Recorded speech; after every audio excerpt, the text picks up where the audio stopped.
అందరికీ నమస్కారం. ఈరోజు మనం ఒకప్పటి ఉమ్మడి ఆంధ్రప్రదేశ్ చరిత్రలోకి, ముఖ్యంగా దాని తొలినాళ్లలోకి వెళ్దాం. అసలు దశాబ్దాల పాటు సాగిన తెలంగాణ ఉద్యమానికి బీజం ఎక్కడ పడింది, ఆ ఆవేదనకు మూలకారణాలు ఏంటి అనే విషయాలను లోతుగా పరిశీలిద్దాం. సరే, మనం ఈరోజు ఏం చర్చించుకోబోతున్నామో ఒకసారి చూద్దాం. ముందుగా అసలు రాష్ట్ర ఏర్పాటుకు ఆధారమైన ఒప్పందమేంటి, ఆ తర్వాత ఆ వాగ్దానాలను ఎలా పక్కన పెట్టేశారు, తర్వాత ఉద్యోగాల విషయంలో జరిగిన అన్యాయమేంటి, దానికి వ్యతిరేకంగా ప్రజల గొంతు ఎలా వినిపించింది, చట్టసభల్లో నాయకులు ఎలా పోరాడారు, ఇవన్నీ కలిసి ఒక పెద్ద ఉద్యమానికి ఎలా పునాది వేశాయో చివరిగా చూద్దాం. తెలంగాణ ఆవేదన వెనుకున్న కారణాలను అర్థం చేసుకోవాలంటే మనం మొదట 1956లో జరిగిన పెద్ద మనుషుల ఒప్పందం గురించి మాట్లాడుకోవాలి.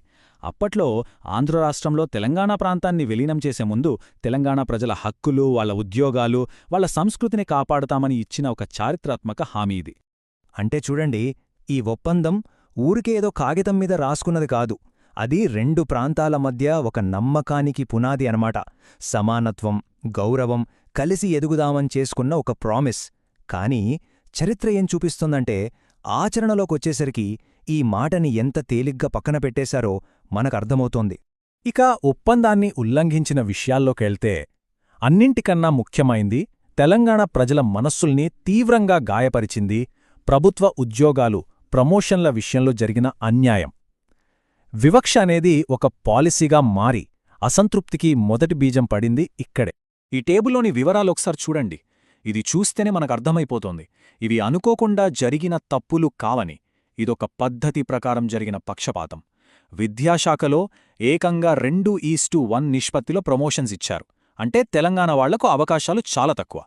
ఇక ఎలక్ట్రిసిటీ బోర్డులో అయితే కొత్తగా పెట్టిన క్వాలిఫైయింగ్ పరీక్ష, అది కేవలం తెలంగాణ ఉద్యోగులకు మాత్రమే తప్పనిసరి చేశారు. దీన్ని బట్టే అర్థం చేసుకోవచ్చు వివక్ష ఏ స్థాయిలో ఉండేదో. ఒక్క ప్రమోషన్లే కాదు, విద్యాశాఖలో అన్యాయాలు ఇంకా చాలా లోతుగా ఉన్నాయి. అంతకుముందు హైదరాబాద్ స్టేట్లో పనిచేసిన టీచర్ల సీనియారిటీని గుర్తించలేదు. వాళ్ల సర్వీస్ రూల్స్లో అసలు లేని కొత్త డిపార్ట్మెంట్ టెస్టులు పెట్టి ప్రమోషన్లకు అడ్డుకట్టవేశారు. తెలంగాణలో గవర్నమెంట్ స్కూల్స్ ఎక్కువగా ఉండటంతో ఈ కొత్త రూల్స్ వల్ల ఇక్కడి టీచర్లే ఎక్కువగా నష్టపోయారు. ఈ వివక్ష కేవలం టీచర్లకో, కరెంట్ ఆఫీస్ ఉద్యోగులకు మాత్రమే జరగలేదు. రాష్ట్ర నిర్మాణంలో కీలకమైన పబ్లిక్ వర్క్స్ డిపార్ట్మెంట్ అంటే పీడబ్ల్యూడీలోని ఇంజనీర్లకు కూడా ప్రమోషన్లలో చాలా అన్యాయం జరిగింది. ఇది పరోక్షంగా తెలంగాణ ప్రాంత అభివృద్ధి మీదే దెబ్బకొట్టింది. ఇక్కడే అసలు మతలబు జరిగింది. ముల్కీ రూల్స్ ప్రకారం స్థానిక ఉద్యోగాలు స్థానికులకే ఇవ్వాలి. కానీ రూల్స్లోనే ఉన్న ఒక మినహాయింపు లేదా ఎక్సెప్షన్ అనే చిన్న క్లాజ్ను అడ్డం పెట్టుకున్నారు. నిజానికి దీన్నెప్పుడో ప్రత్యేకమైన స్కిల్స్ ఉన్నవాళ్లు దొరికినప్పుడు అత్యవసర పరిస్థితుల్లో మాత్రమే వాడాలి. కాని దాన్ని ఒక దొడ్డిదారిగా మార్చేసి నాన్ లోకల్స్తో పోస్టులన్నీ భర్తీ చేసేశారు. ఒక్క నంబర్, జస్ట్ ఈ ఒక్క నంబర్ మీద దృష్టి పెట్టండి. 1730. ఏంటిది? మే 1968 నాటికి సాక్షాత్తు ప్రభుత్వ లెక్కల ప్రకారమే లోకల్ రూల్స్ పాటించకుండా ఉండటానికిచ్చిన ఎక్సెప్షన్స్ అన్నమాట. అంటే ఇది కేవలం ఒక అంకె కాదు.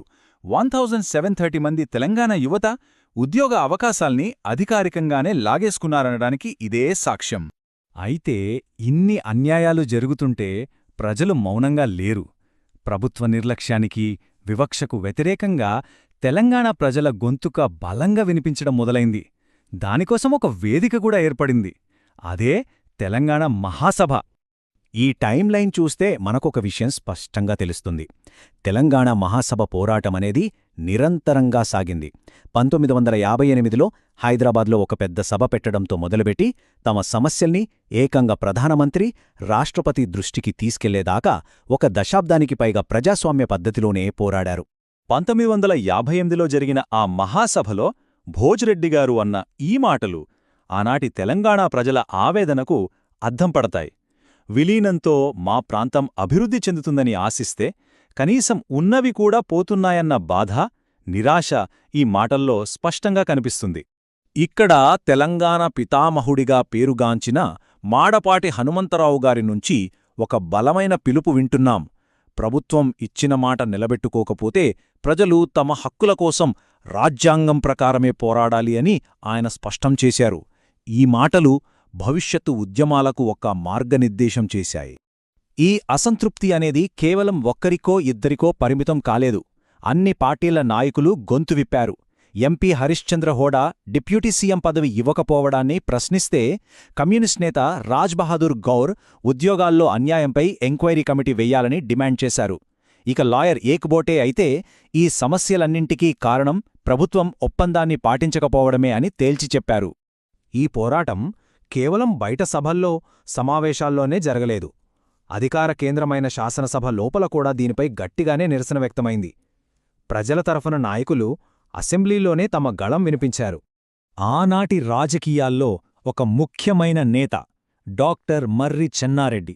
ఆయన శాసనసభ అనే అత్యున్నత వేదికనే వాడుకుని బడ్జెట్ చర్చ సమయంలో లెక్కలతో సహా తెలంగాణకు జరుగుతున్న ఆర్థిక అన్యాయాన్ని, నిర్లక్ష్యాన్ని ప్రభుత్వ దృష్టికి తీసుకొచ్చారు. చెన్నారెడ్డిగారి ఆరోపణలు గాలిమాటలు కావు. ఆయన సాక్షాత్తు ప్రభుత్వ బడ్జెట్ పత్రాలనే ఆధారంగా చూపించారు. తెలంగాణకు కేటాయించిన డబ్బును కావాలనే ఖర్చు చెయ్యకుండా వెనక్కి పంపుతున్నారని, అభివృద్ధిని అడ్డుకుంటున్నారని నిరూపించారు. అంతేకాదు, ఒప్పందం ప్రకారం ఏర్పాటు చేయాల్సిన తెలంగాణ రీజనల్ కమిటీని ఎందుకు ఆలస్యం చేస్తున్నారు, ఇది కూడా కుట్రలో భాగమేనా అని నేరుగా ప్రశ్నించారు. ఈ స్లైడ్లో ఉన్న క్రమాన్ని చూస్తే ఆనాటి పరిస్థితి ఎంత నిరాశాజనకంగా ఉండేదో అర్థమవుతుంది. ఫస్ట్ హయగ్రీవాచారిగారు అక్రమ నియామకాలపై రివ్యూ చేయమని అడిగారు. సరేనని ప్రభుత్వం వాళ్లను తీసేయమని ఆర్డర్ కూడా వేసింది. కాని రిజల్టేంటి? ఒక్కర్ని కూడా పోస్టుల నుంచి తొలగించలేదు. అంటే సమస్య ఉందని ఒప్పుకుంటారు, ఆర్డర్లు వేస్తారు, కాని వాటిని అమలు మాత్రం చెయ్యరు. ఇది ప్రభుత్వ వ్యవస్థపై తెలంగాణ ప్రజల నమ్మకాన్ని పూర్తిగా దెబ్బతీసింది. సో ఇవన్నీ గమనిస్తే మనకు తెలిసేదేంటంటే ఇవి కేవలం చిన్న చిన్న ఫిర్యాదులు కావు. ఇవి ఒక ప్రాంత ప్రజల ఉనికిని, వాళ్ల ఆత్మగౌరవాన్ని, భవిష్యత్తును దెబ్బతీసేలా పద్ధతి ప్రకారం జరిగిన దాడులు. వీటన్నింటి ఫలితమే భవిష్యత్తులో వచ్చిన అతిపెద్ద ఉద్యమానికి గట్టి పునాదులు వేశాయి. ఒక్కసారి వెనక్కి తిరిగి చూసుకుంటే సమస్యల మూలాలు మనకు చాలా స్పష్టంగా కనిపిస్తున్నాయి. ఉద్యోగాల్లో అన్యాయం, చట్టబద్ధమైన రక్షణలను కూడా ఉల్లంఘించడం, నిధులు కేటాయించినా ఖర్చు చేయకపోవడం, అన్నింటికంటే ముఖ్యంగా ప్రజల బాధను ఏమాత్రం పట్టించుకోని ప్రభుత్వ వైఖరి. ఇవన్నీ మనల్ని ఒక కీలకమైన ప్రశ్న దగ్గరకు తీసుకొస్తాయి.